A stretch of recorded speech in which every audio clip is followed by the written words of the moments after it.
I told you guys my dad met the Lord in the Jesus movement, and he had done so many drugs in the 60s, he never wanted to have any more kids. And him and my mom had 2 little girls, and their marriage was completely restored after the wild, crazy stuff of their rock and roll lifestyle. And for 7 years, they had been walking with Jesus. And my mom was diagnosed with ovarian cancer. And she was 3 weeks away from a hysterectomy. And my dad got a phone call one morning from an old intercessor in their church. And he said, Ken, I had a dream about you last night. Can we meet up for coffee? And so he sits down with my dad. And he says, last night, the Lord came to me in a dream. And he said that you're going to have a son, and his name will be Jonathan David. And he's going to write songs, and he's going to walk with me.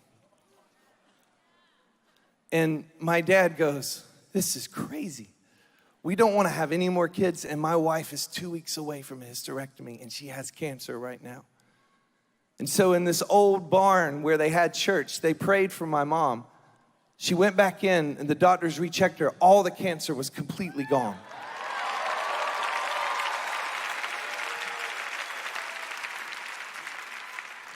And 3 years later, I came into the world. All the nurses thought I was going to be a little girl. And one of the nurses said, he's going to be a funny boy with the name Jonathan David. A funny girl. And my dad said, no, it's going to be a boy, and his name will be Jonathan David, whether he's a boy or a girl. God gave us a word. And the first 18 years of my life, I never touched an instrument. I could care less about music. But I grew up going to a summer camp where my dad was the camp pastor. A year before I was born, this old intercessor called my dad, and he had another dream about him. And in this dream, my dad had just finished, in the natural, my dad had just finished recording this big record, and he was invited out to Nashville to join this record label. And he thought, man, this is success. We're going to leave this little town in North Carolina, move to Nashville, and start touring all over the world playing music. And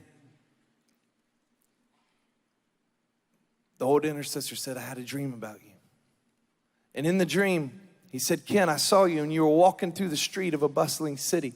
And you saw this beautiful woman in a red dress in the city. And this woman led you, and you followed her into her apartment. And when you got into the apartment, she turned into this monster and wouldn't let you leave. And my dad goes, whoa. He said, but then the dream faded, and you were sitting on a picnic blanket.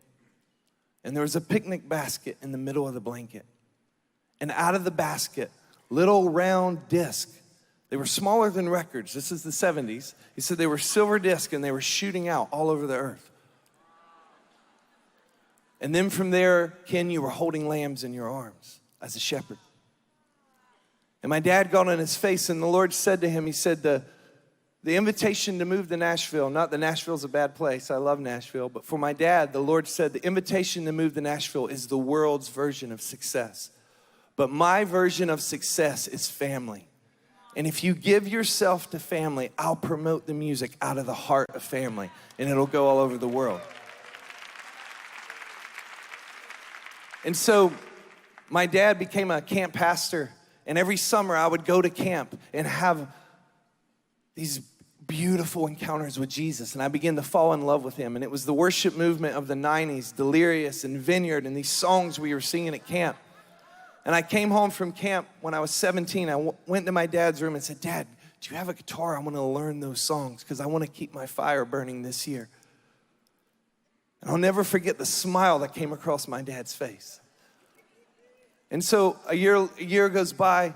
I started learning chords. I went off to England to do a ministry school, and my parents came to visit me while I was in England.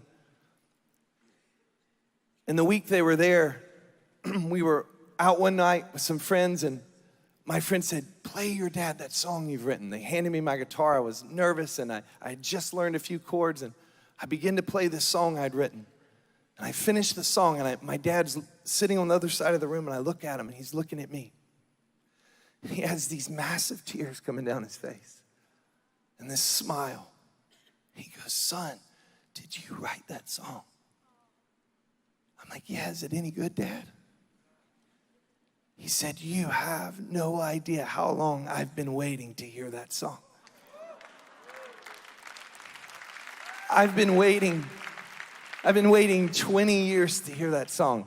Now, the thing was, my parents had told me my mom had been healed from cancer, but they never told me about the prophetic word with music. They just prayed into it. And they prayed into it because they didn't want to create a pressure. They just prayed into it. They wanted the presence to do it. And he began to tell me this story. He's like, well, before you were born, there was a word over your life about music. And I was just undone.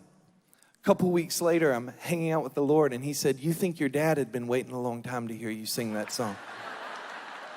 I've been waiting since the garden to hear that song. And that's not just for me, guys. It's for you. It's for the song of your life. And if I hadn't had a father who had been smiling and fighting for me, fear would have stolen my song.